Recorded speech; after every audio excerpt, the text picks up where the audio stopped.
శ్రీమాత్రే నమః.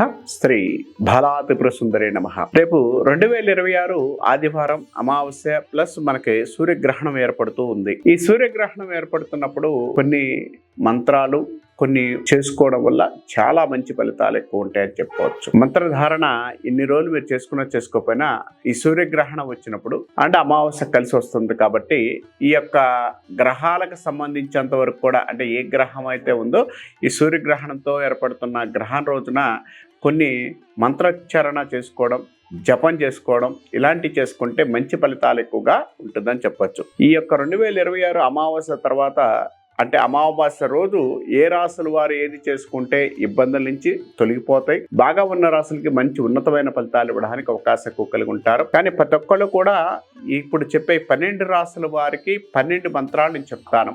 ఈ మంత్రాలు ఒక్కొక్కటి చేసుకోవడం వల్ల ఈ అమావాస్య రోజు వచ్చే గండాలని కాస్త వృత్తిపర విషయాల్లో మంచి డెవలప్మెంట్ ఉండడానికి, అనారోగ్య సమస్యలు తొలగిపోవడానికి, శత్రు బాధలు రుణ బాధలు పోవడానికి, కొన్ని రాశుల వారికి ఇబ్బంది కలిగించే సిచ్యువేషన్స్ ఉన్నాయి కాబట్టి వాళ్ళందరికీ కూడా నేను చూసుకొని ఒక్కొక్కరికి ఒక్కొక్క మంత్రాన్ని నేను ఉపదేశిస్తాను. ఈ ఉపదేశించిన మంత్రాన్ని ఈ యొక్క అమావాస్య రోజు అండ్ సూర్యగ్రహణం అప్పుడు మనం పఠిస్తే మంచి ఫలితాలు ఎక్కువ ఉంటాయి. అంటే మామూలు రోజు జపం 100 సార్లు ఒకసారి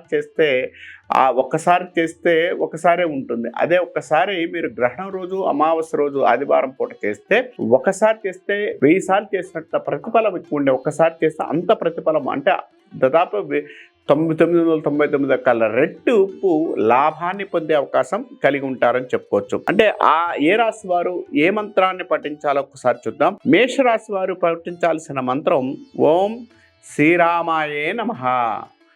మేషరాశి వారు పఠించాల్సిన మంత్రం ఓం శ్రీరామాయే నమః. వృషభ రాశి వారు పఠించాల్సిన మంత్రం ఓం హ్రీం శ్రీలక్ష్మీభ్యో నమః. ఓం హ్రీం శ్రీం లక్ష్మీభ్యో అంటే లక్ష్మి యొక్క భో నమః అంటే లక్ష్మీదేవిని ఎక్కువగా పూజించండి అని అర్థం. మిథున రాశి వారు పఠించవలసిన మంత్రం ఓం నమో భగవతే వాసుదేవాయ నమః. ఓం నమో భగవతే వాసుదేవాయ నమః. తర్వాత కర్కాటక రాశి వారు పఠించవలసిన మంత్రం ఓం జై శ్రీరామ్. ఓం జై శ్రీరామ్ అని పఠించగలిగితే చాలా మంచిలు ఉంటాయి.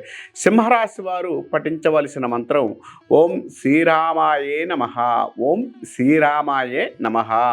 తర్వాత కన్యారాశి వారు పఠించవలసిన మంత్రం కన్యారాశి వారికి ఓం హ్రీం శ్రీం లక్ష్మీభ్యో నమః అంటే లక్ష్మీదేవిని ఎక్కువగా పూజించండి.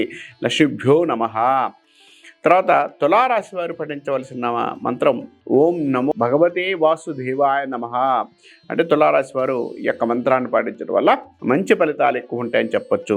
తర్వాత వృశ్చిక రాశి వారు పఠించవలసిన మంత్రం ఓం కాలభైరవాయ నమః అంటే కాలభైరుణ్ణి ఓం కాలభైరవాయ నమః అని చదువుకోవడం మంచిదని చెప్పొచ్చు. ధనుసు రాశి వాళ్ళు పఠించవలసిన మంత్రం ఓం నమో భగవతే వాసుదేవాయ. ఓం నమో భగవతే వాసుదేవాయ అని పఠించగలిగితే మంచిది. మకర రాశి వారు ఓం కాలభైరవాయ నమః అంటే మకర రాశి వారు కూడా మళ్ళీ కాలభైరవాయ నమః ఓం కాలభైరవాయ నమః చదువుకోవాలి. తర్వాత కుంభరాశి వారు పఠించాల్సిన మంత్రం ఓం నమో భగవతే వాసుదేవాయ నమః. ఓం నమో భగవతే వాసుదేవాయ నమః. తర్వాత మీనరాశి వారు పఠించవలసిన మంత్రం ఓం శ్రీలక్ష్మీభ్యో నమః. ఓం శ్రీలక్ష్మీభ్యో నమః అని ఆ రోజు చేయడం వల్ల మంచి ఫలితాలు ఎక్కువగా ఉండడానికి అవకాశం ఉంటుంది. తర్వాత కొన్ని రాశుల వారికి పఠించలేనప్పుడు గాయత్రి మంత్రాన్ని చేసుకోవడం, గాయత్రిని ఎక్కువగా పూజించడం వల్ల మంచి ఫలితాలు ఎక్కువగా ఉంటుంది.